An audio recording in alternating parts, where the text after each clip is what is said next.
खुशामदीद नाजरीन, आप देख रहे हैं प्रोग्राम रियासत। मैं हूं शहजाद रजा। क्या पाकिस्तान तहरीक इंसाफ के सरबरा अपनी गिरफ्तारी और कन्विक्शन से बचने के लिए कोई गैर कानूनी हरबे इस्तेमाल कर रहे हैं? इस वक्त तहरीक इंसाफ के सरबरा पर तोशा खाना से लेके फॉरेन फंडिंग और उसके बाद ये जो उन्होंने कौमी राज अफशा किए हैं, ये केसेस चल रहे हैं। आज एक high power committee Rana Sanaullah की कन्वीनरशिप में बना दी गई है जो इसकी बात की तहकीकात करेगी। जहाँ तक फॉरेन फंडिंग केस है उस पर इलेक्शन कमीशन पहले ही एक वाज़ेह तौर पर अपना फैसला दे चुका है। तोशा खाना के केस का फैसला भी जो है वो यकीनन आ जाएगा और उस पर इमरान खान साहब का क्या रद्द अमल होगा। लेकिन इसके साथ जो एक बयानिया बनाया है पाकिस्तान तहरीक इंसाफ ने, वो ये कि अगर कोई भी इमरान खान साहब के खिलाफ कानूनी कदम उठाया गया, उनको गिरफ्तार किया गया, तो पूरे मुल्क में जैसे एक हंगामी कैफियत पैदा हो जाएगी। और जो पाकिस्तान तहरीक इंसाफ के रहनुमा हैं वो इमरान खान की गिरफ्तारी से मशरूत कर रहे हैं अपने उस लॉन्ग मार्च को, जिसका इंदिया या बार बार जिसकी वार्निंग जो है इमरान खान साहब देते आ रहे हैं।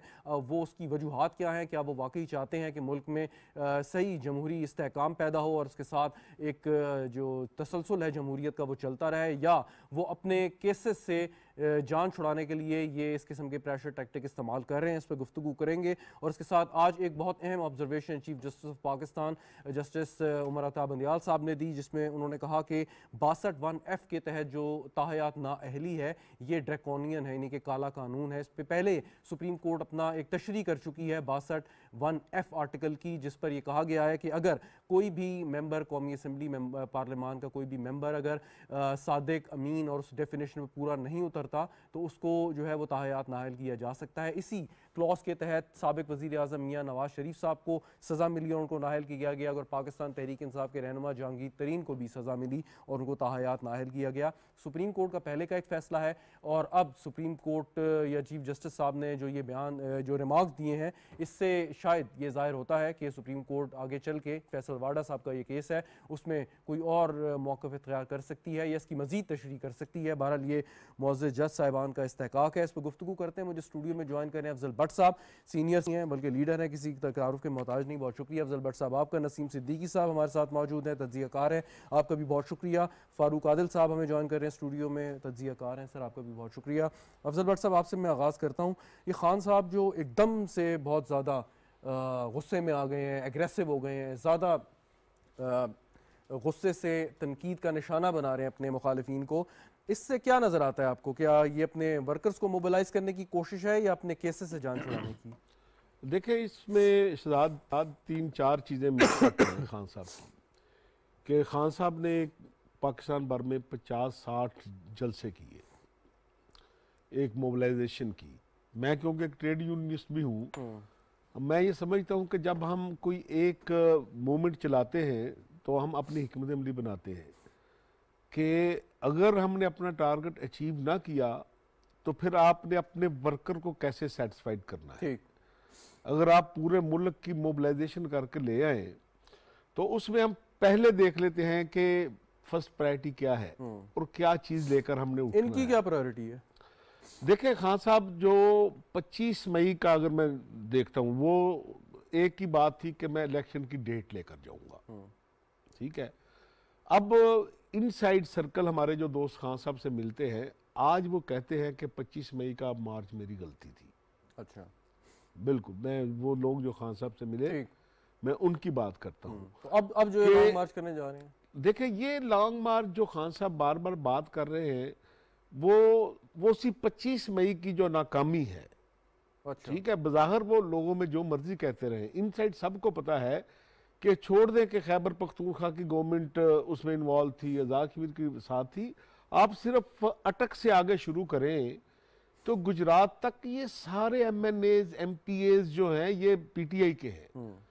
अगर ये 1-1 हज़ार भी बंदा लाते तो इस्लामाबाद में कम से कम 1-1.5 लाख बंदा आ सकता था। आपके ख्याल में अब ये जो इसी महीने कहा जा रहा है कि जी हम लॉन्ग मार्च करेंगे, कोई इस्लामाबाद पे चढ़ाई करेंगे, तो इस दफ़ा ये सीरियस है, कुछ मुख्तलिफ करना चाहते हैं? खान साहब एक 25 मई वाले जो उनकी वो लॉन्ग मार्च की नाकामी थी, वो समझते हैं कि उससे उनका खौफ, उनके मतलब जो खौफ था ना, हुकूमत डरती थी, पाकिस्तान के इदारे डरते थे कि नहीं जिस दिन इमरान खान कॉल देगा तो यहाँ आप 5-7 लाख लोग आ जाएंगे। लोग कंटेनरों को अबूर करके आ जाएंगे, लोग आग और खून का दरिया अबूर करके आ जाएंगे। वो ठीक। सारे जलसों में वो खान साहब हलफ लेते थे लोगों से कि मैं कॉल दूंगा तो आएंगे।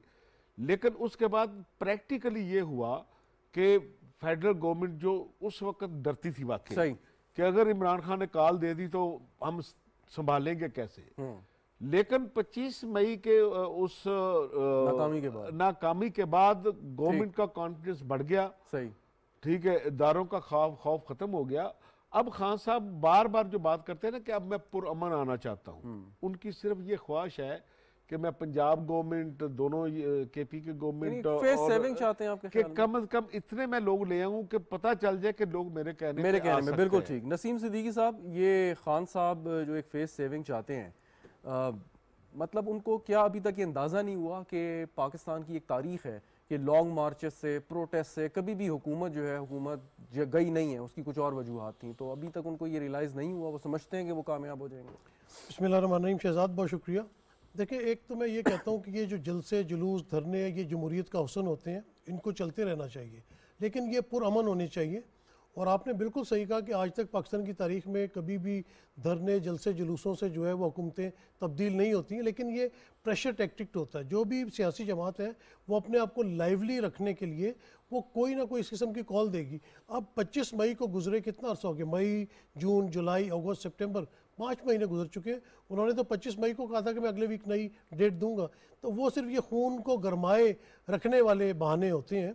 आप देखें कि 2014 का जो इतना बड़ा धरना था, तारीखी धरना था पीटीआई का और इमरान खान का, तो उससे कोई तब्दीली तो नहीं आई। इलेक्शन तो जाके 2018 में ही हुए थे। उसके बाद आपने देखा कि मौलाना फजल रहमान साहब पीटीआई की हुकूमत के दौरान एक बहुत बड़ा धरना लेके आए थे, सिट इन हुआ था, सारी पीडीएम की जमातों ने खिताब किया।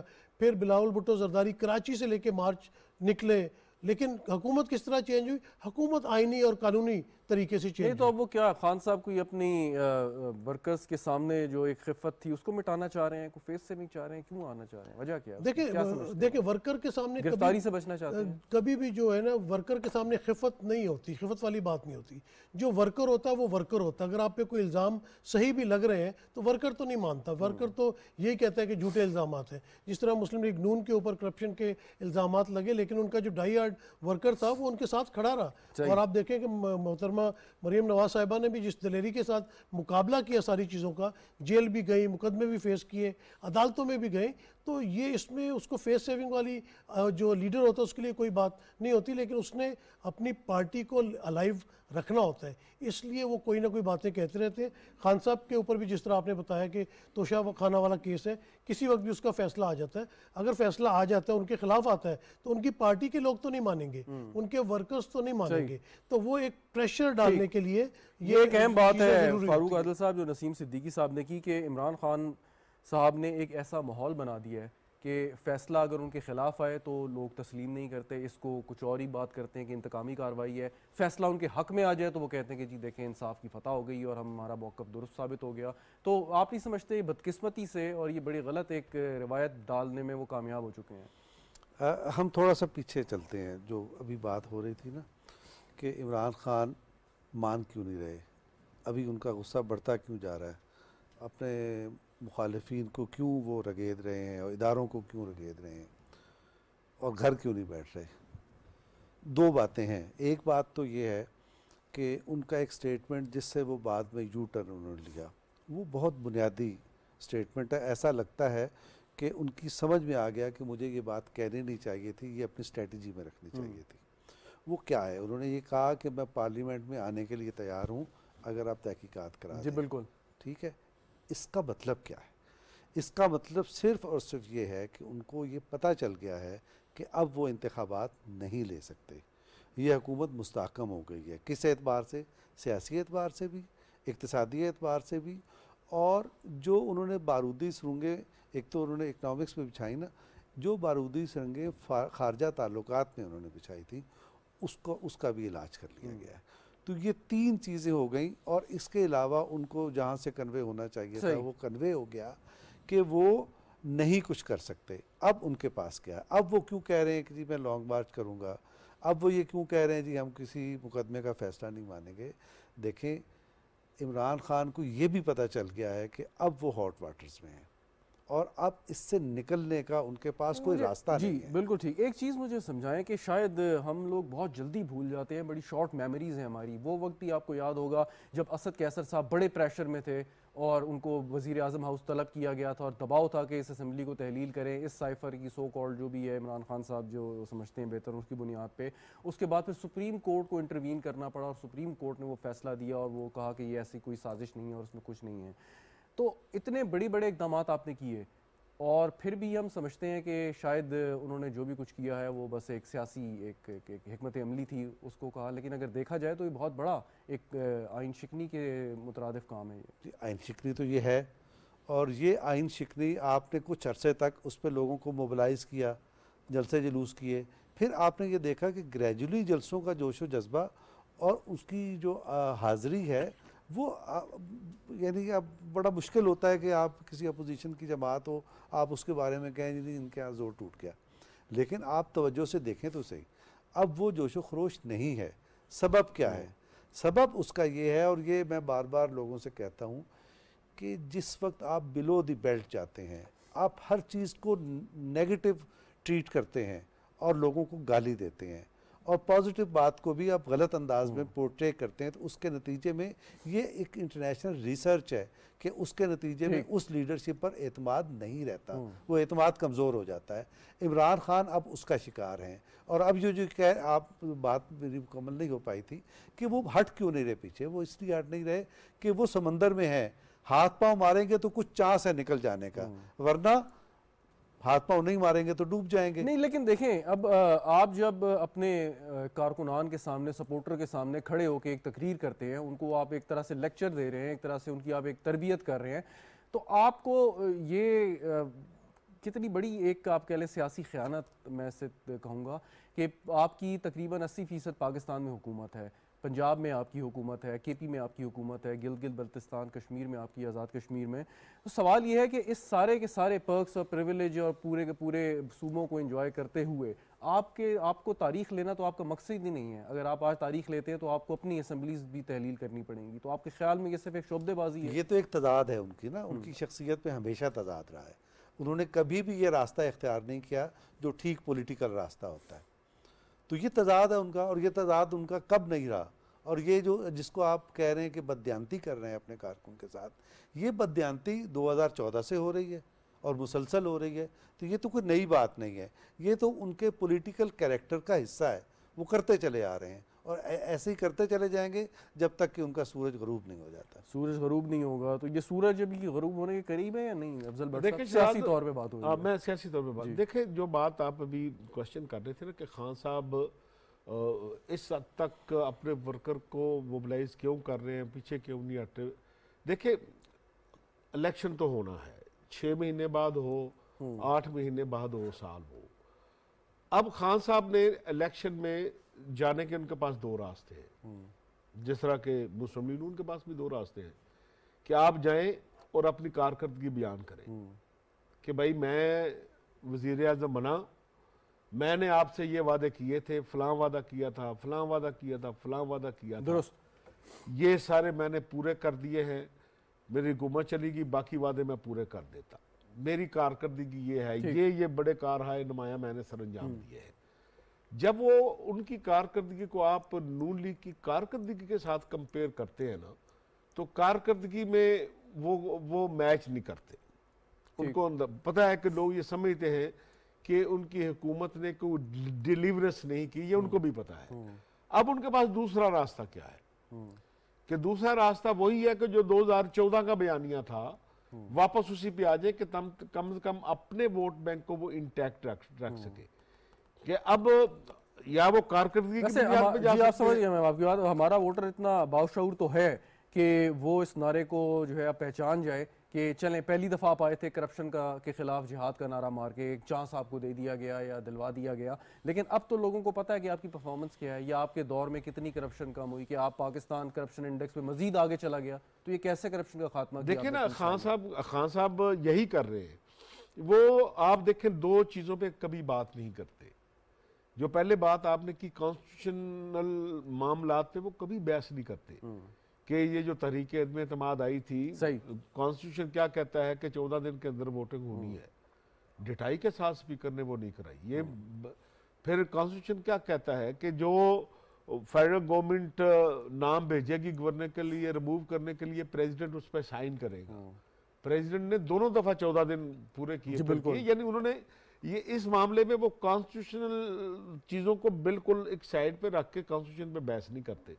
दूसरा, वो कारकर्दगी पर बहस नहीं करते कि भाई मैं आपके पास आया था कि भाई मैंने आपसे कहा था कि 50 लाख घर दूंगा, तो मैंने तो पूरे कर तो इसका तो मतलब हुआ वो समझते हैं कि जो वो कहते हैं वो ठीक है, बाकी सब गलत है। देखे ना, वो समझते हैं कि मैं अपने इस बयानिए के जरिए तो अपने वोटर को इंटैक्ट रख सकता हूँ, लेकिन कारकर्दगी की बुनियाद पे अगर वोटर ने कंपैरिजन किया कि मुस्लिम लीग नून ने क्या डिलीवर किया था, खान साहब ने क्या डिलीवर किया, पंजाब में शहबाज शरीफ थे उन्होंने क्या डिलीवर किया, केपीके में इनकी गवर्नमेंट थी उसने क्या डिलीवर किया, तो ये आम बंदा भी ये समझता है कि डिलीवरेंस के मामले में एक सवाल आपसे और क्विक आंसर फिर आगे बढ़ता हूँ कि अब जब ये ऑडियो लीक्स हुई और उसमें आज़म खान साहब इमरान खान साहब को मशवरा देते हुए सुने गए कि आप ये करें और इस तरीके से करें, उसके बाद एक और ऑडियो आ गई, आप पता एज ए जर्नलिस्ट आपको कैसा लगा वैसे कि मतलब क्या कोई ब्यूरोक्रेट अपने बॉस को मशवरा देने में और वो बॉस उसका मशवरा मानने में इस हद तक भी जा सकता है?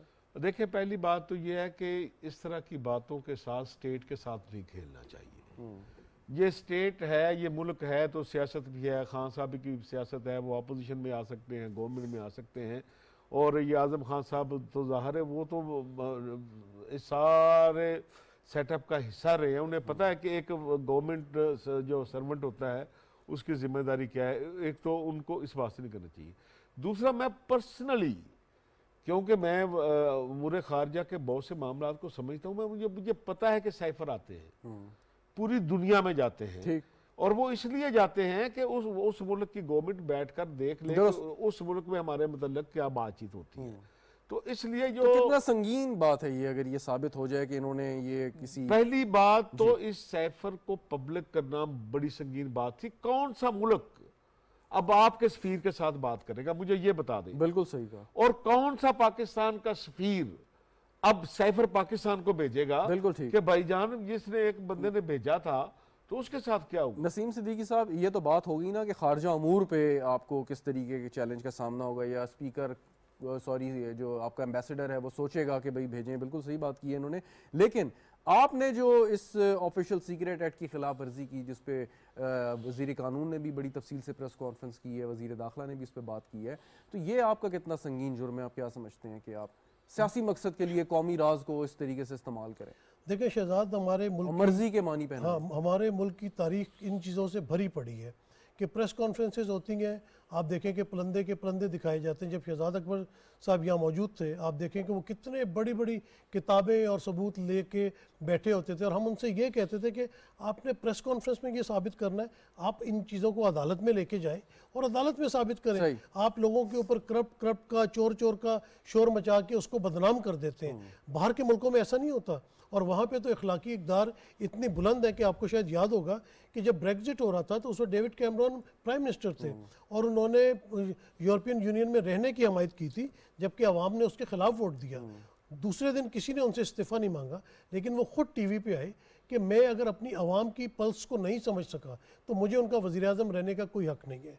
तो हमारे मुल्क में इखलाकी इक़दार तो है नहीं।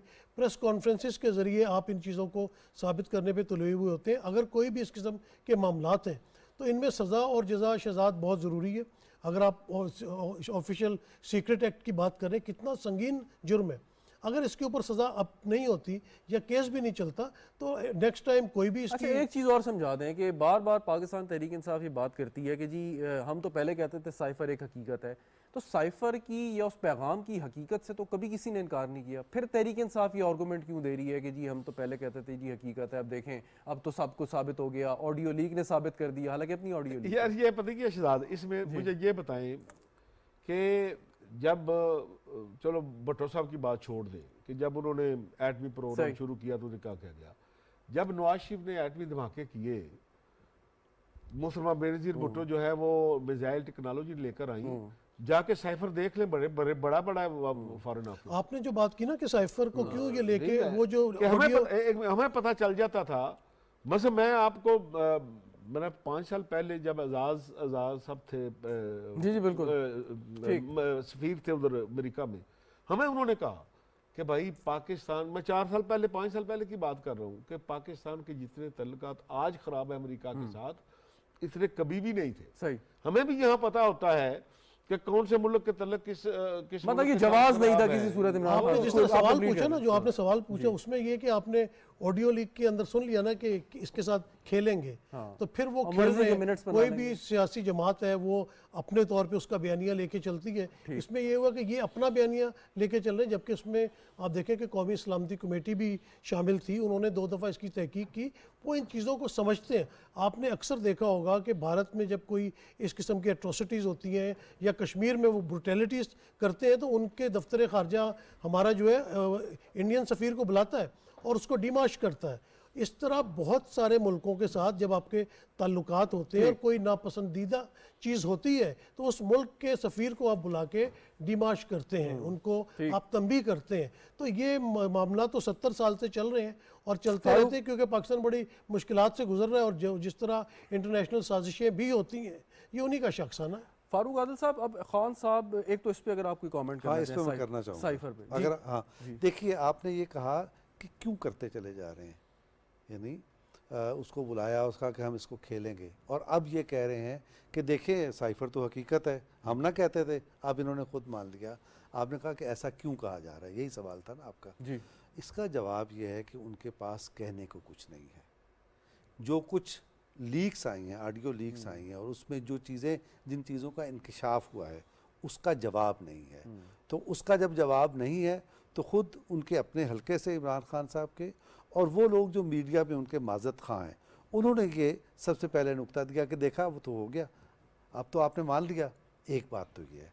दूसरी बात, एक आपने एक और सवाल किया था कि देखिए वो आज़म खान उनको ऐसा मशवरा क्यों दे रहे थे और उन्होंने ये मशवरा मान क्यों लिया। देखें, एक बड़ी कहावत है मज़ेदार सी कि माया को माया मिले कर लंबे हाथ। तो जो सियासत और रियासत के मामलात होते हैं उसमें भी लोग एक दूसरे को पहचानते हैं कि कौन कैसा है, कौन मेरे काम का है। अब आप ये देखें कि इमरान खान को आज़म खान ने ये कहा कि हम इसमें नोट्स तब्दील कर देंगे, इसकी हक़ाइक़ बुनियादी तब्दील कर देंगे, वो तो मेरे हाथ में है ना। और उसने कहा जी हमने खेलना है। ये इमरान खान को उसके सेक्रेटरी का मशवरा है और इमरान खान ये कह रहे हैं। अब आप उसके मुकाबले में देखें कि तौकीर शाह अपने वज़ीर आज़म को ये मशवरा दे रहा है कि सर ये काम नहीं करना, इससे ख़राबी होगी। तो बुनियादी तौर पर ये जो मुआविनीन होते हैं, ये मुआविन ही होता है ना सेक्रेटरी, उसका काम ये होता है कि आइन और कानून के मुताबिक अपने बॉस को मशवरा दें। अच्छा, लेकिन इमरान खान के जो सेक्रेटरी थे वो इमरान खान के मिजाज को समझते थे, उसके पेश नज़र उन्होंने मशवरा। बिल्कुल। अब अदालतें फ़ैसले दे रही हैं, मुख्तलिफ सियासी नौइयत के फ़ैसले भी हैं। कुछ इसमें इमरान खान साहब के हक़ में है, जैसे उनका माफ़ीनामा कबूल कर लिया। कुछ उनके सियासी मुखालिफिन के हक़ में आए, जैसे मरीम नवाज़ शरीफ साहिबा की जो कन्विक्शन है वो क्वैश की और उनको आज पासपोर्ट भी मिल गया। तो खान साहब के हक़ में जो फ़ैसला आता है वो कहते हैं जी देखें इंसाफ का बोलबाला हो गया। उनके मुखालिफिन के जो हक़ में आता है कहते हैं जी NR2 मिल गया। तो ये चीज़ समझ नहीं आती कि मुअज़्ज़ज़ अदालतों पर मुसलसल वो सवाल उठा रहे हैं इस किस्म के कॉमेंट से। सो अदालतें क्या फिर एक दफ़ा बुलाएं उनको कि तशरीफ़ लाएं और ये बात ना करें? ये तो खैर जो कुछ उनका तर्ज अमल है ये तो लगता है कि होगा, और ख़ास तौर पे अभी कुछ दिन पहले जो उन्होंने इलेक्शन कमिश्नर के साथ किया है, अभी ये केस चल रहा था हाई कोर्ट वाला कि उन्होंने इलेक्शन कमिश्नर के साथ किया, ये तो उनके साथ होगा ज़रूर। लेकिन ये खेल ख़त्म होने वाला है जिसकी तरफ आपने इशारा किया है। क्यों? इससे पहले जब गिलानी साहब को खड़े खड़े रुखसत कर दिया गया, एक साबिक वज़ीर आज़म को आपने खड़े खड़े लटका दिया, एक वज़ीर आज़म को आपने जेल भेज दिया, तो उस वक्त क्या था? उस वक्त आज अदालतें तस्लीम कर रही हैं कि हम आइन और कानून के मुताबिक फ़ैसले नहीं कर रहे थे, हमने किसी और तरीके से फ़ैसले किए, कोई दबाव होता, जो कुछ भी था। तो आज उन्होंने ये तस्लीम कर लिया, और उसका तस्लीम करने के बाद क्या हुआ? तस्लीम करने के बाद ये हुआ कि वो केसेस जो ठीक नहीं थे वो वापस हो रहे हैं, वो केसेस खारिज हो रहे हैं। बिल्कुल इसी तरह इमरान खान के खिलाफ भी केस। अच्छा, उस पे वो कहते हैं कि जी ये मुझे तो... एक मिनट दें। जी जी, इमरान खान के खिलाफ भी केस खारिज हो गया, ठीक है। तौहीन अदालत वाला, तौहीन अदालत वाला केस जो खारिज हुआ है इसका खैर मकदम करना चाहिए सबसे ज़्यादा इमरान खान को। क्यों कि अदालत पहली बार आइन और कानून के मुताबिक मुतहर्रिक हुई है। और अगर वो सियासत को नहीं देख रही, वो हुकूमत को नहीं देख रही, जो जिसका हक है उसको वो दे रही है, एक बात। दूसरी बात उसकी ख़ास तौर पर ये है कि देखें, आप अगर बड़े बड़े लीडरों को यूं चुटकी बजाती फारिग कर देंगे तो उससे बड़े मसाइल पैदा होंगे, और हम शर्मिंदा होते हैं भुट्टो को फांसी देकर। लेकिन एक बात है कि अगर आप समझते हैं कि यह अदालत समझती है और केस उनके खिलाफ है कि उन्होंने अगर कोई ऐसा गैर कानूनी काम किया है, चाहे वो तोशा खाना हो या फॉरेन फंडिंग हो या अब ये साइफर का मामला हो, तो फिर हम ये कंसिडर करें कि वो एक बड़े लीडर। साइफर और तोशा खाना की बात नहीं हो रही, सिर्फ तौहीन अदालत की बात हो रही है। तौहीन अदालत पर अगर इनको आउट कर दिया जाता तो ये बाद में उसी तरह लोग शर्मिंदगी का इजहार करते हैं जैसे नवाज शरीफ और भुट्टो। तोशा खाना और फॉरेन फंडिंग, तोशा खाना और फॉरेन फंडिंग तो बहुत संगीन केसेस हैं, उन पर तो संजीदगी के साथ हेयरिंग होनी चाहिए, इन्वेस्टिगेशन होनी चाहिए, और इमरान खान को मजबूर करना चाहिए कि इन्वेस्टिगेशन में पेश। बिल्कुल सही। अफजल भट्ट साहब, अभी एक और चीज़ हमने देखी, अभी की तो नहीं है खैर, ये तहरीक इंसाफ के सियासी मैदान में आने के बाद बहुत ज़्यादा ये तेज़ हो गई है कि सियासी मुखालफीन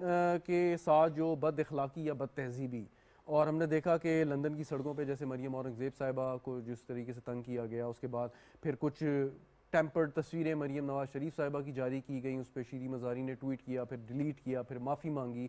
तो सवाल ये है कि अगर आप रियासत मदीना की बात करते हैं तो क्या रियासत मदीना में ओए करके आपको बुलाया जाता था अपने सियासी मुखालफीन को? तो फिर ये कैसी रियासत है? और जो लोग हैं जो इस्लाम को बहुत बेहतर समझते हैं, हर बंदा इस्लाम के बारे में जानकारी रखता है, पढ़ता है, वो क्या नहीं समझते कि ये खान साहब सही कह रहे हैं या गलत?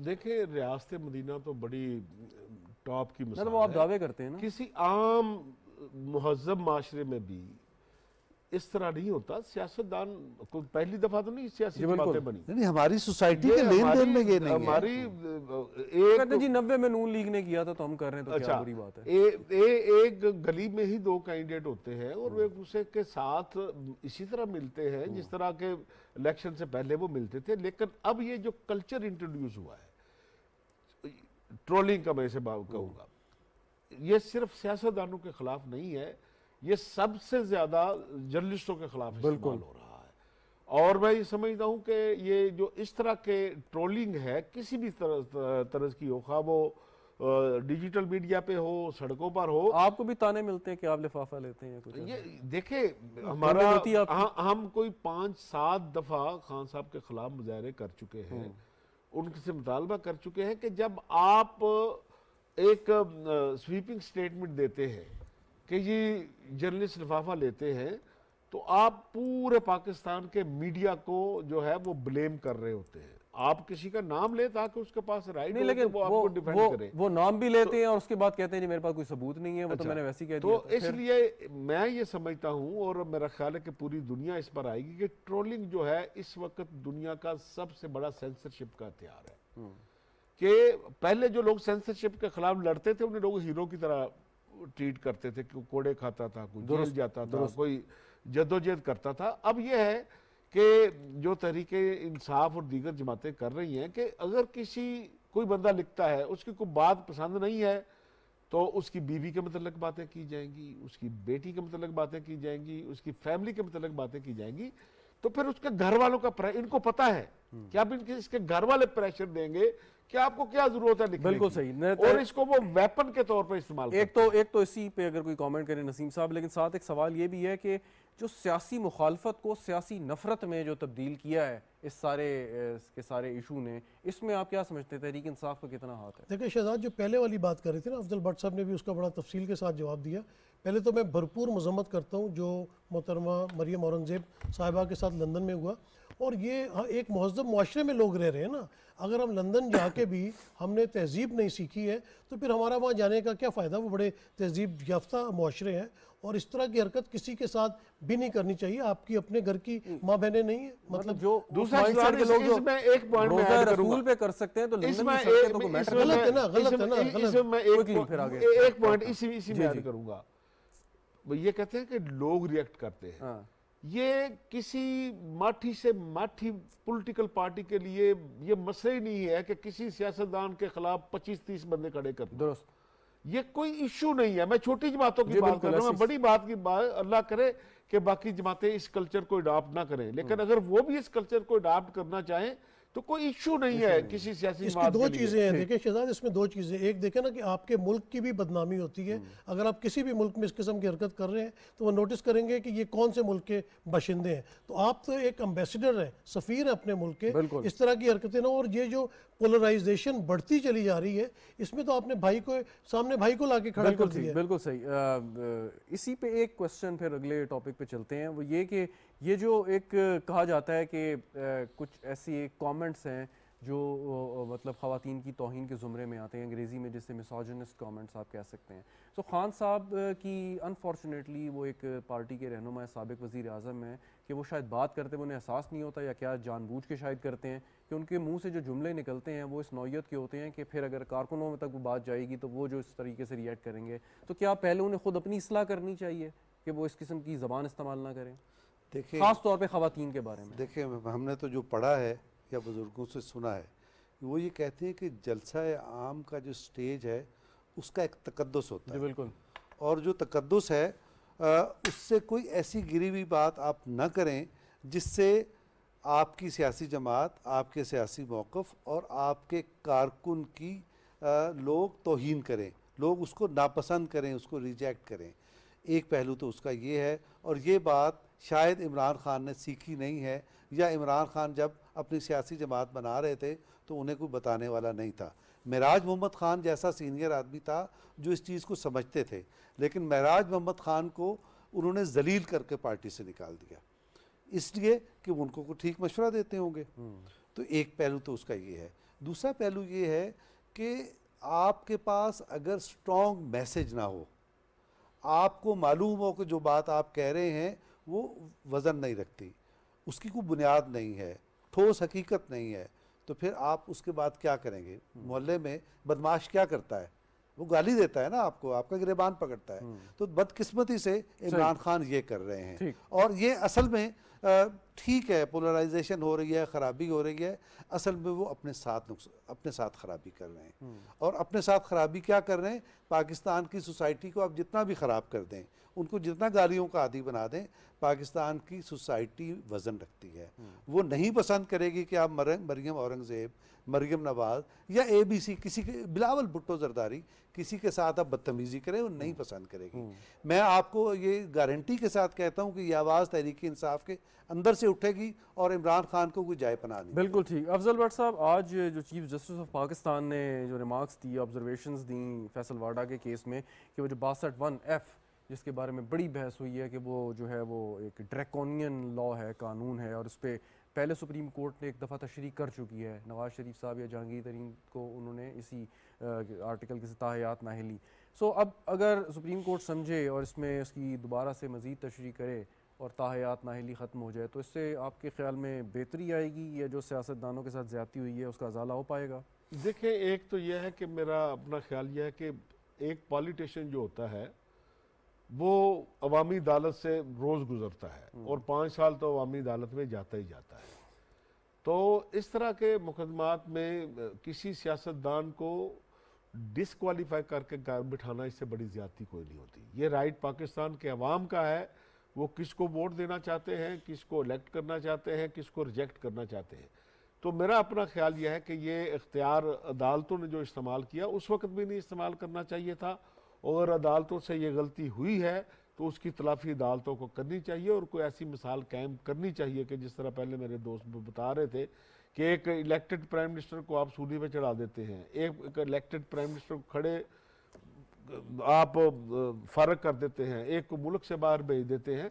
तो ये जो माजी में भी हुआ, अदालती कत्ल जो हुए वो गलत थे, और आइंदा भी मेरा ख्याल है कि अदालतों मतलब ऐसे मामलात में जो है वो नरमी का मुजाहरा आप समझते हैं करना चाहिए? बिल्कुल, इस मामले में नरमी का मुजाहरा नहीं करना चाहिए, अपनी आईनी हदूद से बाहर नहीं जाना चाहिए। ये मुनासिब लफ्ज़ लेकिन एक ये तो आईनी सुप्रीम कोर्ट बिल्कुल आईने पाकिस्तान सुप्रीम कोर्ट को एम्पावर करता है कि वो आईने पाकिस्तान के किसी भी क्लॉज की तशरीह कर सकते हैं। तो जब तशरीह का सवाल या केस उनके सामने लेके जाया जाएगा तो वो दलाइल की बुनियाद पर, अपनी दानाई की बुनियाद पर फैसला कर देंगे।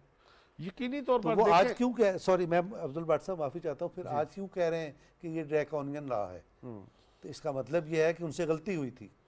अफजल भट्ट साहब जवाब दें, फिर मैं अपना इसमें जवाब। इस मामले में देखें, कि अगर हम 62 और 61 को पढ़ते हैं तो ये कोई चीज आप यानी किसी को आप साद को मीन का सर्टिफिकेट दे दें और किसी को आप सादको मीन माने बगैर उसको घर भेज दें, ये मेरा नहीं ख्याल कि ये मामला किसी अदालत का नसीम सिद्दीकी साहब, एक सवाल है और उसके साथ ये कि आपको एक रेफरेंस भी देता हूँ। जब चार्टर ऑफ डेमोक्रेसी साइन हुआ तो एक उसके अंदर एक बहुत अहम एक शिक थी कि आपने एक कॉन्स्टिट्यूशन कोड बनानी है कि इस किस्म के जो आइनी मामलात हैं ये उस कोर्ट में जाएं और वहाँ पर ये जो भी इसका तस्फिया हो। पॉइंट इसके जब ये केस सुन रही थी supreme court of Pakistan, honourable जजेस बैठे थे बहुत उस वक्त, यकीनन उनकी एक किसी भी इनकार नहीं किया जा सकता उनकी इल्म से, उनकी दानाई से, लेकिन उन्होंने जो कुछ ऑब्जर्वेशंस लिखी या कि जो लैंग्वेज इस्तेमाल की अपने फ़ैसले में, जैसे कहा गया बाल्ज़क को कोट किया कि behind every great fortune there is a crime, या गॉड फादर का लफ्ज़ इस्तेमाल किया, तो आपके ख्याल में ये बातें अब ज़रा अदालत जो है वो क्या करेगी? शहजाद देखिए, एक तो मैं खुशकिस्मत तरीन इंसान हूँ इस मामले में कि चार्टर ऑफ डेमोक्रेसी पे मैं मोहतरमा और नवाज शरीफ के पीछे खड़ा था जब सिग्नेचर हो रहे थे, तो वो मैंने पूरा कवर किया था। दूसरी बात ये देखें, आइन की तशरीह का जब मामला आता है ना, ये जिम्मेदारी असम्बली मेम्बरान पे आती है कि जब वो आइन लिख रहे हैं या उसके अंदर कोई अमेंडमेंट कर रहे हैं उसमें क्लैरिटी होनी चाहिए। इन्हें क्यों जाना पड़ता है सुप्रीम कोर्ट के पास, तशरीह के लिए क्यों जाना पड़ता है, ये क्लैरिटी वहाँ पे क्यों नहीं दे देते। और दूसरी बात है कि अगर सुप्रीम कोर्ट भी किसी चीज़ की तशरीह कर देती है तो वो फिर अक्रॉस द बोर्ड होना चाहिए, ये नहीं कि मेरे लिए कुछ और तशरीह है आपके लिए कुछ और तशरीह है। अच्छा, तीसरी बात यहाँ पे ये आ जाती है कि जो नाअहली वाला मामला है, ये मेरा अपना एनालिसिस है, ये ओपिनियन है कि देखें हमारा मुल्क कोई स्विट्ज़रलैंड, डेनमार्क, स्वीडन नहीं है। हमारे मुल्क में 40% बच्चे इस किस्म के हैं जिनकी स्टंटेड ग्रोथ होती है, 2 वक्त की रोटी खाने को नहीं है। जब ये पॉलिटिशियंस अक्रॉस द बोर्ड किसी भी पार्टी से ताल्लुक़ हो, वो अगर आके 62-63 की खिलाफ वर्जी करते हैं, करप्शन करते हैं, कोई भी चीज़ करते हैं, तो उनके ऊपर साबित करके उनको नाहल होना चाहिए। और उसकी जो मेरा पॉइंट है, मेरा पॉइंट है, कौमी असेंबली एक सवाल है आपसे, चलें इसी पे ज़रा मुझे मेरी इस्लाह कीजिएगा कि अगर एक सियासतदान जुर्म करता है और उस जुर्म की सज़ा है 4 साल और वो अपनी 4 साल की सज़ा पूरी कर लेता है, लेकिन इसके तहत वो ताहयात नाहल है, उसने अपना जुर्म किया, उसकी सज़ा उसने पूरी की, वो नादिम हुआ, उसने सॉरी किया या जो भी कंपनसेट किया, लेकिन उसके बाद उसको कहा कि आप सारी ज़िंदगी आप सियासत नहीं कर सकते, नहीं, तो ये कितना बेहतर? नहीं, ये तो गलत बात है ना, बिल्कुल भी नहीं। ये तो एक आइन में तशरीह ये खुद रखे ना, कौमी असेंबली के मेम्बरान तमाम मिल के 2/3 मेजोरिटी से इसको पास करें, इसमें क्लैरिटी लाएं कि अगर नाअहली होगी तो 6 महीने की होगी, उस टर्म की होगी, 4 साल की होगी, वहाँ क्लैरिटी दे दें। क्योंकि इन्होंने क्लैरिटी नहीं दी, इसलिए अपने हिसाब से सुप्रीम कोर्ट जो बेहतर समझती है, जिस किस्म का जुर्म है, अगर किसी ने कत्ल किया तो उसको फांसी होगी, अगर किसी ने चोरी की है तो उसको छोटी सज़ा होगी। तो ये इसकी क्लैरिटी अगर कौमी असेंबली मेंबर खुद ले आए तो फिर मेरे ख्याल से सुप्रीम कोर्ट में जाना पड़ेगा। सिद्दीकी साहब से ज़रा सा विद ड्यू रिस्पेक्ट मुझे इख्तिलाफ करना है। देखें, पाकिस्तान के आइन में भी और अदालत के फैसलों में ऐसी कोई रिवायत ही नहीं थी सारी उम्र के नाहल करने की। बिल्कुल, सारी उम्र के लिए नाहल किया आपने सिर्फ नवाज शरीफ को, और उसके बाद जो जैसे लोग कह रहे हैं कि बैलेंस किया आपने उनके खटक साहब को, तरीन साहब को, है ना। तो आपकी कानून में भी और आपकी रिवायत में ये चीज़ नहीं थी। आप एक नई प्रेसिडेंट बना रहे थे और उसके कुछ मकासद थे, उसके तहत आपने ये काम किया। तो बुनियादी तौर पर ऐसी कोई बात थी नहीं, लेकिन ये बात दुरुस्त कह रहे हैं सिद्दीकी साहब कि अब ठीक है, आप पार्लियामेंट में बैठें और चीज़ों को क्लियर कर दें ताकि प्रॉब्लम ना हो। और फिर दूसरी बात ख़ास तौर पर कि जब आपके पास किसी भी वजह से, देखिए किसी भी वक्त इख्तिलाफ हो सकता है, कोई भी मामला डिस्प्यूट हो सकता है, अदालत में जाएंगे हम, अदालत की ये जिम्मेदारी है कि उस चीज़ को करे। लेकिन जब वो कोई फ़ैसला दे रही हो, जब कोई तशरीह दे रही हो, तो जो आइन के पैरामीटर्स हैं उससे ऊपर ना जाए। लेकिन हम ये देखते हैं गुज़श्ता बहुत सारे फैसलों में कि ऐसा हुआ है जिस पर कहा गया कि नया आइन लिख दिया गया है। तो ये नहीं होना चाहिए। अगर आपके पास आधा मिनट हो तो मैं एक नई बात की तरफ आपको तवज्जो दिलाना चाहता हूं। आज इमरान खान ने पेशावर में खिताब किया और उन्होंने ये कहा है कि हम जिहाद करेंगे। आप कहाँ खड़े होकर ये बात कह रहे हैं? वो खित्ता जो जिहाद के लिए दुनिया भर में मारूफ हुआ, जिसने सबसे ज़्यादा नुकसान उठाया, जिसमें जहाँ सबसे ज़्यादा अमवात हुई, तबाही हुई, ड्रोन हमले हुए, और वहाँ एक कल्चर मौजूद है इस तरह का, जिसके खिलाफ पाकिस्तान की एक चीज़ ऐड कर लें कि उधर बहुत सी जगहों पे या बहुत से वाक़यात में जिहाद की बड़ी गलत तशरीह भी गलत तशरीह की गई, जिसका तो नुकसान ये सबने एक उठाया। नई गलत तशरीह है ना, ये एक नई गलत पूरे तशरीह कर खित्ते रहे ने हैं। नुकसान उठाया उसका। और आप फिर वो यही बात कर रहे हैं और आप पेशावर में खड़े होकर बात कर रहे हैं, तो इसका दुनिया को मैसेज क्या जाएगा? आप किसके साथ लड़ना चाहते हैं? आप रियासत के साथ लड़ना चाहते हैं। रियासत के साथ जो लड़ाई थी उसके बारे में पहली बार 2015-16 में वो मिसाक हुआ उलमा का, उसका मिसाक पाकिस्तान, जिसमें ये तय कर दिया गया कि रियासत के ख़िलाफ़ जंग की इस्लाम इजाज़त नहीं देता। ये वो बात है जो 1948 में जब कश्मीर में जिहाद हुआ था तो लोग फतवा लेने के लिए गए मौलाना मौदूदी के पास, तो उन्होंने कहा जी कोई जिहाद विहाद नहीं है, जिहाद का ऐलान सिर्फ रियासत कर सकती है। उसके बाद गालियाँ पड़ी मौलाना मौदूदी को, वो तो मौलाना मौदूदी ने जो किया वो भुगता होगा, लेकिन 70-75 साल के बाद आपने तस्लीम कर लिया कि जिहाद रियासत करती है। आज फिर प्राइवेट जिहाद की बात इमरान खान कर रहे हैं। वो क्या कर रहे हैं, क्या मैसेज दे रहे हैं और वो पाकिस्तान के साथ क्या करना चाहते हैं? और वो ताकतें जो इस तरह की टेररिज्म के ख़िलाफ़ और इंतहा पसंदी के ख़िलाफ़ पाकिस्तान के बारे में ख़ास नुक्ता नज़र रखती है, क्या आप उनको मुश्तैल करना चाहते हैं?